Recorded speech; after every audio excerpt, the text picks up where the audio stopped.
Hey guys, welcome back to my channel for another GShock video. Today is 1st of July and GShock has announced all the watches due for this month. We have two new models. Starting with the GBD200. This is part of the G Squad lineup. Essentially, this model is a GBD100 with new clothes on. And for those of you who felt the GBD100 which was rather too bulky, this would probably suit you better. We have three color variants as part of this lineup, starting with the GBD200-1 all black version, the GBD200-2 the blue version with a hint of orange, and finally bright green color, GBD200-9. I personally think all three color variants look really good. Price wise, they are all at 22,000 Japanese yen, and that is roughly $200 US. I'll be featuring these watches on my channel once they are released on 16th of July. So do keep a lookout for that. Next up, we have another new model, the GA2200. Overall, the design of this watch is quite unusual. We have the display arranged diagonally over here, and the watch face design incorporates 3D dials, and we have 6 screws which has been part of the design at the top of the bezel.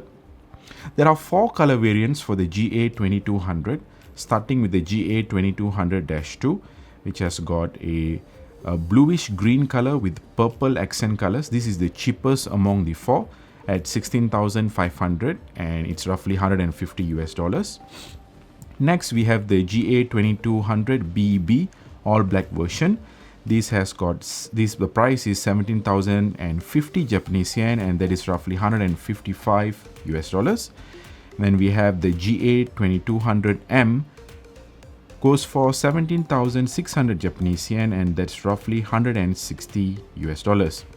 And finally, the GA2200M-4, which is the bright orange, rescue orange, I would say, and that goes for 17,600 Japanese yen, roughly $160 US. One thing that is really common among all the 4 GA2200 series watches is all of them have got negative display for their digital LCD. Okay, now let's move on to the next watch in the list. Right before that, one good thing, although they have a negative display, they at least come with dual LED, whereby the LED illuminates the analog face and also the LCD screen. So that's a good thing. Alright, let's go on to the next watch in the list. GA900 gets 2 new color variants, starting with the GA900 AG, which has black and gold color accent, and the GA900 AS, which has white and silver color accent. The faceplate colors are achieved using a process called metallic vapor deposition. So you can expect these faceplates to shine really well. In terms of price, the GA900 AG goes for 19,250 Japanese yen, $175 US, and the GA900 AS goes for 17,600 Japanese yen, and it's roughly $160 US. Now we are going to move on to something really special. I call this the USeries. GShock hasn't given it any special name whatsoever. We actually rarely see these kind of updates from GShock. These are essentially 6 watches, existing GShock models that have been updated with new modules as part of this release. All of these watches now have a new module number, which is 3495, except for the first one over here. This has got the 3496. In terms of design, based on the pictures for all the 6 watches that we have over here, they look to be exactly same as the outgoing models. We only can be sure if GShock made any design changes to them once it is launched. So I went through the manual for the module 3495 and picked up a few changes that they have done, and let's go through some of them. This is by no means an exhaustive list of changes, so let's start with the most important one, which is all of these watches now have LED backlight instead of EL backlight they used to come with. Some other changes that we have over here, for example, in both the timer mode and also in the stopwatch mode, the current time of the day is displayed throughout both of these modes, which is a really handy feature.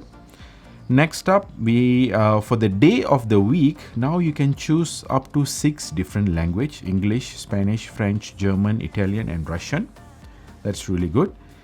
And next up, you can choose up to 5 world cities and you can configure it as part of this watch. And this is, I think, one of the most requested features. And finally, we have it for these classic square models. You can change the date format on these watches now, either from showing the month and the date, or if you want to reverse it, you can show the date and the month. So these are some of the features that has been announced for these watches. So the 6 watches that are going to be having this new module right now is the G5600UE. Next is the GW5000U. This is the screwback version. And next we have the GWM5610U. And this one, the GWM5610U-1. This has got the classic design. The GWM5610UBC. This has got the bracelet. And finally, the GWS5600U. This has got the carbon fiber insert straps on the watch. Sadly, I don't think they are going to update the GWS5600B, which is a much more rarer and a negative display bearing watch. Alright, so these are the prices of all of these 6 watches and they are available as part of the July release. Now let's move on, and that pretty much covers all the new watches that we are getting as part of July.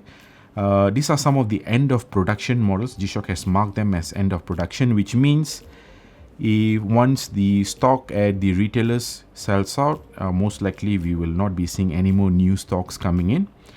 No surprises here. We have the Analog Frogman, the Royal Navy has been marked as end of production. The Blue Phoenix, we have done a review on the channel. This is marked as end of production. Next up, the Hidden Core series, the GA2100. Both of these we knew from the beginning itself. These are limited color editions.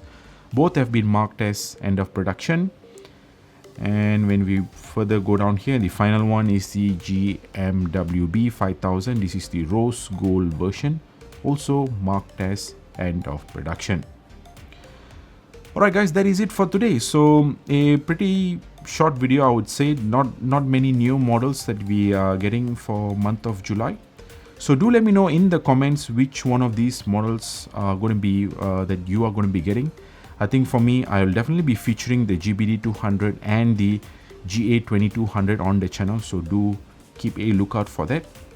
Till next time, stay safe and I will see ya.